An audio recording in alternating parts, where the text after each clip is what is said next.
Bonjour, mesdames, mesdemoiselles, messieurs. Bonjour, Nabilaï Moussa Kamara, depuis Bruxelles, chef moteur guinéen.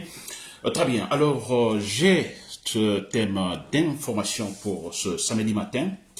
J'espère que vous êtes là et que ma connexion est bonne. Le son, vous pouvez m'entendre aussi, chef moteur guinéen. Il est question donc de la politique chez nous. Donc, mon thème d'information. Effectivement, voilà, je vais parler de Cellou Dalein Diallo. Monsieur Cellou Dalein Diallo, il est leader de l'UFDG, nous le connaissons très bien. Alors, ce thème, donc, c'est sur lui ce matin. Je dis tout simplement que l'argument de Cellou Dalein Diallo, leader de l'UFDG, est irrationnel. L'argument par rapport donc à l'esprit du troisième mandat, disons, du général Lansana Conté. Très bien, cher Guinéen. Voilà. Pour tout simplement analyser cela, donc tout à l'heure, j'ai écouté ce discours de Cellou Dalein Diallo. C'est ce matin, effectivement, j'ai pu écouter ce discours, une interview que Cellou Dalein Diallo a accordée, disons, à une chaîne étrangère. Je crois que c'est soit France 24 ou je sais pas, Radio France Internationale. Alors, je ne sais pas quand, c'était hier, cette semaine ou non, voilà, mais de toute façon, l'élément est là, l'argumentation est là, dans cette interview. Très bien. Alors, la question a été posée à M. Cellou Dalein Diallo, n'est-ce pas? Alors, parce que nous sommes dans cette, voilà, l'actualité, on est sur Mamadi Doumbouya, on est sur cette alors représentativité, possible représentativité, on ne sait pas, disons de Mamadi Doumbouya, donc comme candidat pour les prochaines élections. Nous en sommes, on en parle par-ci par-là, n'est-ce pas? Alors on se dit même, voilà, ce sera l'une des grosses erreurs de la part de Mamadi Doumbouya. Donc en passant par le parjure, c'est gravissime, n'est-ce pas? J'espère que le monsieur va réfléchir, qu'il ne le fera pas. Très bien. Alors nous sommes dans cette ambiance, chacun argumente par-ci par-là, et dans la foulée également, on a M. Cellou Dalein Diallo, d'ailleurs c'est normal, il est un leader politique, je dirais le plus important donc actuellement en Guinée depuis quelques années. Il est en fait, il a le leadership, s'il vous plaît, n'est-ce pas? Très bien. Alors, lui aussi s'est prononcé sur le cas de Mamadi Doumbouya. Alors, pas étonnant. Alors, non, il a dit Mamadi Doumbouya commettrait la plus grosse erreur de sa vie. Alors, je demande alors, mais pour quelle raison Alpha Condé a été renversé? Et Cellou Dalein Diallo a parlé du parjure, n'est-ce pas? Il a même parlé d'un changement de ton, que ça, on n'acceptera pas. Ça, c'est vrai. S'il faut passer par tous les moyens, on le fera. Très bien. Ça, c'est tout ça, c'est bien. Donc, Cellou Dalein Diallo aussi donne son avis sur la question. Très bien. Alors, dans cette interview que j'ai écoutée, Cellou Dalein Diallo avec donc la presse internationale, alors la question lui a été posée. On dit, monsieur Cellou Dalein Diallo, alors actuellement, bon voilà, tous, alors vous, en fait, dénoncez l'attitude du gouvernement de la transition, etc., etc. Mamadi Doumbouya qui, en fait, avait dit au départ, bon, il ne sera pas candidat, mais voilà, il y a des voix qui montent par-ci, par-là, que voilà, que sa candidature ne poserait pas problème, de toute façon, par rapport à la Constitution, cher Guinéen, n'est-ce pas?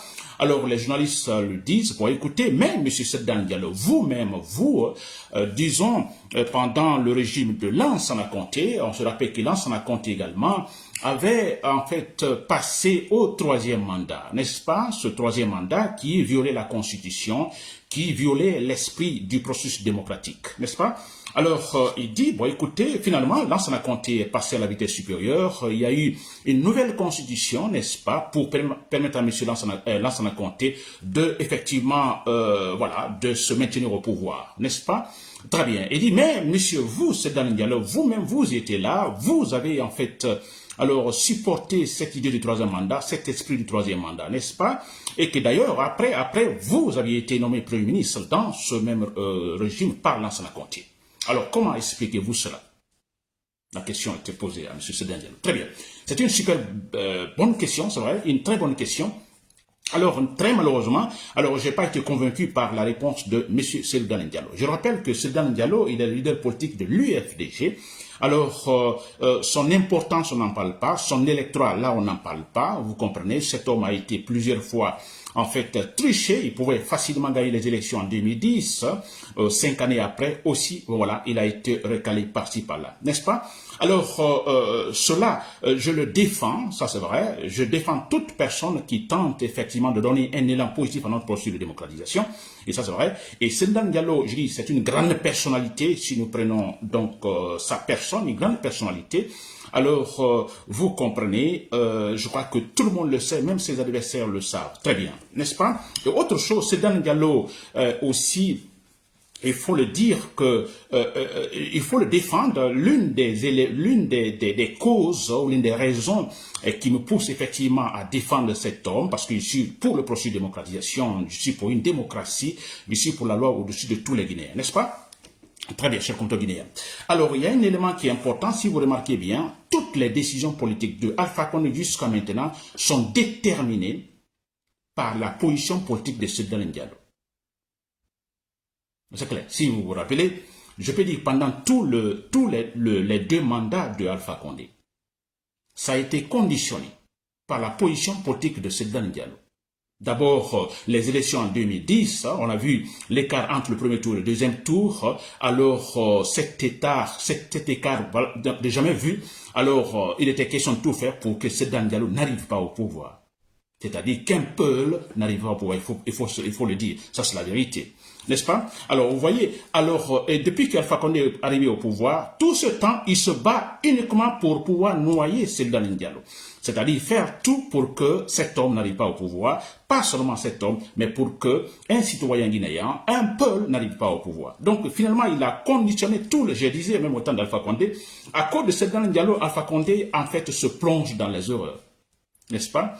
Et Mamadi Doumbouya, maintenant, cette transition, je vous assure à 100%, si c'est un malinqué qui avait le leadership de Sedan Diallo après le 5 septembre 2021, la transition n'aurait pas pris autant de temps comme nous le voyons actuellement. C'est clair et net. Que vous le voyez ou non, mais c'est ça la vérité. Si c'était un peul, je vous le dis, si c'était un malinqué à la place de Sedan Diallo, qui a le leadership, disons, l'électorat si importantissime de Sedan Diallo, un malinqué qu'il avait, la transition de Mouya n'aurait pas dépassé une année. Ça, c'est clair et net, n'est-ce pas? Alors, ça, c'est pour vous dire combien de fois, alors, la personnalité de Sedan Diallo est d'une grande importance. Alors, je défends toujours cette personnalité dans le sens de l'objectivité, parce que nous nous battons pour que la loi soit au-dessus de tout le monde, n'est-ce pas? On ne politise pas l'ethnie, n'est-ce pas? Très bien, cher bien. Je reviens sur cette réponse de Sedan Diallo, n'est-ce pas? Réponse, voilà. Alors que j'ai pas aimé, de toute façon, je suis pas d'accord, je suis sûr à 100%, non, que c'est, en fait, il s'est trompé. De toute façon, c'était pas ça, n'est-ce pas? Alors, ce dernier répond, écoutez, voilà, c'est comme pour dire, bon, écoutez, j'ai défendu effectivement le troisième mandat l'esprit du troisième mandat de Lansana Conté. J'ai effectivement supporté, vous voyez, cet esprit. Alors, mais Sedan Diallo ajoute, attention, mais le journaliste demande, mais écoutez, monsieur le président, alors vous avez supporté, il dit oui, mais le contexte est différent. Sedan Diallo dit, oui, mais écoutez, le contexte est différent. Là, je ne suis pas d'accord, je ne vais pas rentrer dans tous les détails, ce qu'il a dit, mais le fait de dire que le contexte est différent, donc comme le contexte est différent, alors il pouvait tout simplement supporter l'esprit du troisième mandat de Lansana Conté. N'est-ce pas? Alors, l'esprit, le contexte différent. Alors, ceux, par exemple, qui ont supporté le troisième mandat Alpha Condé, c'est un autre, en fait, contexte. Je me demande quelle est la différence entre ces contextes, monsieur Sedan Diallo. Je ne vois aucune différence, là. Le contexte Alpha Condé, le contexte Lansana Conté, je ne vois aucune différence. Il était question, là, de violer, effectivement, d'abord, les engagements pris devant, donc, le peuple de Guinée. En jurant sur la Bible, le Coran, en disant, je jure de respecter scrupuleusement, voilà, Lansana Conté a violé effectivement cette constitution. Il y a eu parjure de la part de Lansana Conté, n'est-ce pas, pour pouvoir se présenter, il a créé une autre constitution pour se maintenir. Je ne vois pas le contexte, mais non. Parce que Lansana Conté, ce n'était pas le plus indispensable. Il a son parti, le PIP. Alors, si son mandat, il a fait un mandat, 2 mandats, et c'est fini. Alors, vous trouvez, n'est-ce pas, vous trouvez une personnalité dans le parti PIP qui puisse effectivement prendre la relève, en cas de remplacer Lansana Conté. N'est-ce pas? Tout ça pour être en conformité avec la loi. Mais non, on dit non, Lansana Conté, vous devez continuer. Alors, même si cela doit alors causer quelque chose, c'est-à-dire environ la loi suprême. Je ne vois pas le contexte, c'est dans Diallo. Aucun contexte. Je ne vois pas un contexte différent. Non. Lansana Conté l'a fait parce que tout simplement, il veut se maintenir au pouvoir. Et tous ceux qui l'ont supporté, c'est effectivement pour pouvoir se maintenir là au pouvoir. C'était tout. Il n'y a pas autre chose.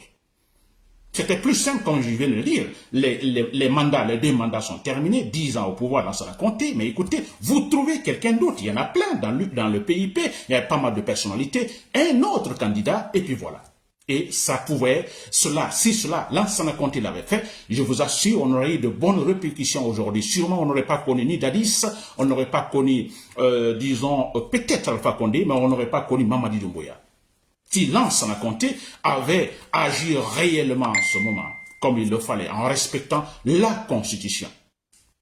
N'est-ce pas? Très bien, mais parce qu'il l'a fait, Alpha Condé qui a tant défendu, en fait, qui a lutté contre le 3e mandat, qui a lutté contre les présidents qui s'éternisent au pouvoir, et pendant 40 ans, Alpha Condé l'a fait, mais quand Alpha Condé est arrivé au pouvoir, d'accord, alors, mais qu'est-ce qui l'a animé, qu'est-ce qui l'a motivé quelque part pour qu'il se comporte comme on l'a vu tout dernièrement, n'est-ce pas, qui s'est terminé de manière catastrophique, c'est parce que quelque part, il s'est dit, mais écoutez, je ne suis pas le seul, Lansana Conté l'a fait, pourquoi pas moi?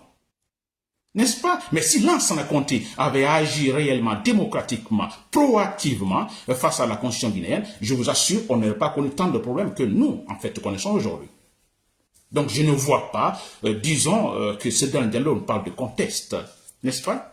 Très bien, mais ce que moi je vais dire à Seydou Diallo, c'est pas un problème que, écoutez, qu'il a défendu Lansana Conté, il a supporté l'esprit de Lansana Conté, et que finalement, aujourd'hui, il est un leader politique qui se bat pour le processus démocratique. Je crois que tout à fait normal. Il y a eu une transition de Sekouba Konaté, où tous les partis politiques étaient réunis, tous les Guinéens étaient réunis, finalement, pour relancer notre processus démocratique. Alors, je ne vois pas que quelqu'un qui a défendu Lansana Conté ne soit pas capable de créer un parti politique et pourquoi pas devenir président. Je ne vois pas le problème. Et parce que, regardez, si il faut appliquer ce principe, non, vous avez supporté tel régime, donc vous ne devez pas être représentatif. Non, c'est pas vrai. Donc on prend le régime de Sékou Touré.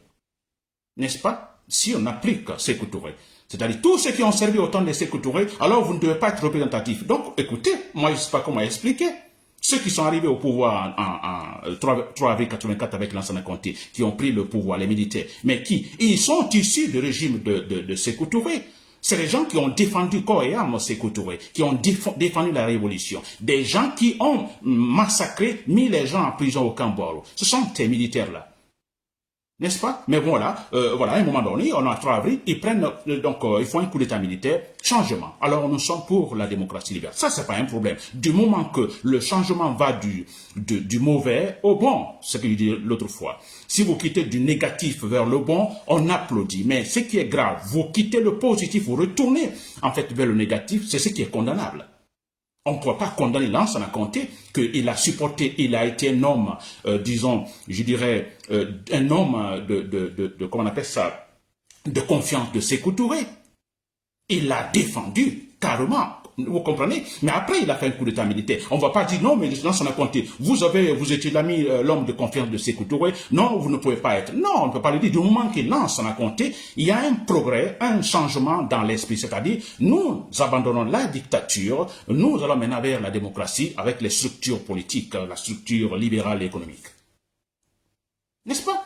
Voilà. Donc, Seydou Diallo, c'est dans le même contexte. On ne peut pas vous condamner, vous comprenez? Alors, parce que vous avez appartenu au régime de Lansana Conté, et parce qu'à un moment donné, vous avez supporté, en fait, l'esprit. Écoutez, alors, nous sommes dans un processus démocratique. Nous évoluons. Nous étions dans la dictature populiste de Sékou Touré. À un moment donné, à partir de 84, alors, on est dans la démocratie, n'est-ce pas? On est il y a des étapes dans ce processus démocratique. Arrivé à un moment donné, bon, voilà, on a cette fois-ci, voilà, des présidents qui tentent tout simplement de dire, bon, écoutez, nous sommes dans la démocratie qui organise des élections, disons, à l'apparence. Vous voyez, ça va comme ça. C'est comme je disais l'autre fois, on va continuer avec ce processus. Arrivé à un moment, on aura le positif plus de positif que le négatif. C'est ce que nous cherchons.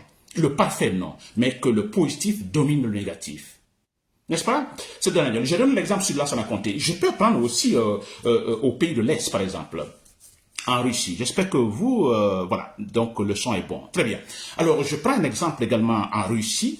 vous vous rappelez le bloc socialiste, donc l'Union soviétique, en ce moment composé en fait des pays de l'Est, la Russie, avant la Yougoslavie, la Roumanie, Bulgarie, Hongrie, hein, même, je ne sais pas, voilà, tous ces pays voilà, qui sont aujourd'hui désintégrés. Très bien.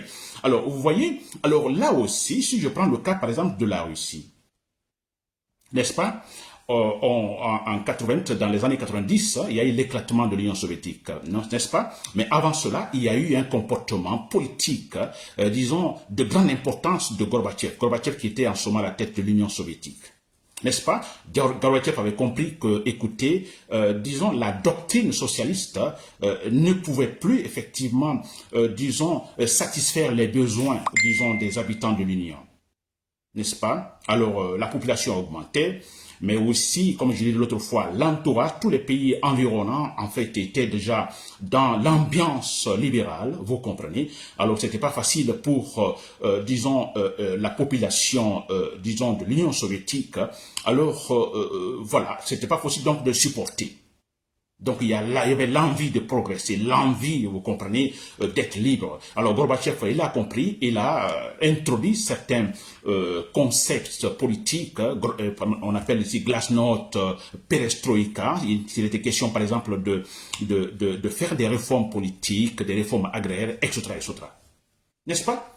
Vous voyez, Gorbatchev maintenant qui, petit à petit, veut en fait l'ouverture vers la démocratie, vers l'esprit libre, vers l'entrepreneuriat libre et non collectif.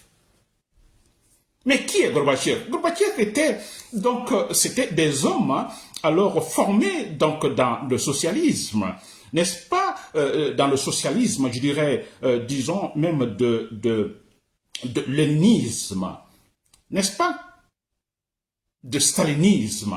Mais ce sont eux, c'est les élèves de cette école, vous comprenez? Alors, ce n'est pas pour rien, il est devenu président de l'Union soviétique, c'est parce qu'effectivement, il est un des fils de cette doctrine socialiste, disons, en Russie. Mais voilà, c'est le même homme qui cherche à ouvrir la Russie donc au monde extérieur, donc vers la démocratie, qui se dit bon écoutez le bloc socialiste non, écoutez ce n'est plus pragmatique. On pouvait dire à Gorbatchev, mais écoutez, s'il vous plaît, c'est vous qui massacriez les gens dans les temps, etc. Comment voulez-vous maintenant nous parler de démocratie? Non, du moment que Gorbatchev, il va du négatif vers le positif. On accepte. Mais où est le problème? À part Gorbatchev aussi, il y a eu, quand il y a eu l'éclatement, on a eu par exemple celui qui était en ce moment président de la Russie, alors Boris Eltsine, on a vu Boris Eltsine, après un coup d'État, disons, d'un groupe de militaires qui a échoué. D'ailleurs, qui a fait échouer ce coup d'État, c'était Boris Eltsine, parce qu'ils étaient contre, ces militaires étaient contre, alors la position politique de Gorbatchev, le changement, disons, de Gorbatchev, n'est-ce pas? Alors, il y a eu ce coup d'État, mais que Boris Eltsine lui-même, alors, a pu effectivement avorter ce coup d'État militaire. Il s'est imposé, et là, c'est en ce moment d'ailleurs que, voilà, la Russie, l'Union soviétique s'est en fait totalement éclatée.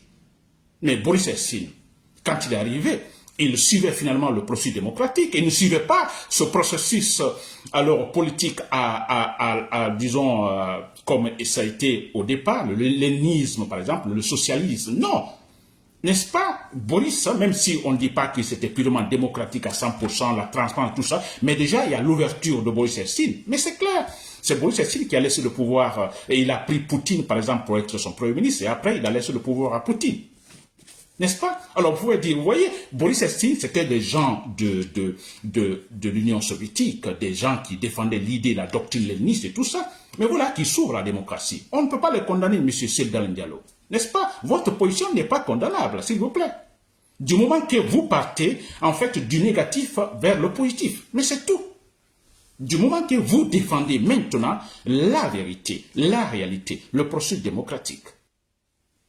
N'est-ce pas? Il y a aussi Poutine. N'est-ce pas? Poutine aussi, voilà, un agent de KBG. N'est-ce pas? C'est encore un pur élément, vous comprenez, de KBG. Les gens qui ont défendu aussi corps et âme, donc la doctrine socialiste. N'est-ce pas? Et Poutine, il est arrivé au pouvoir. On ne dit pas que c'est parfait, n'est-ce pas? Poutine aujourd'hui, il est antidémocratique, c'est vrai. Mais vous vous rappelez, Poutine est arrivé quand même, il a l'ouverture. Il a parlé de la démocratie, tout ça. Il a même essayé de respecter, en fait, certains principes, disons, de la constitution russe. Vous vous rappelez, à un moment donné, Poutine, son mandat a été fermé, il a terminé ses 2 mandats.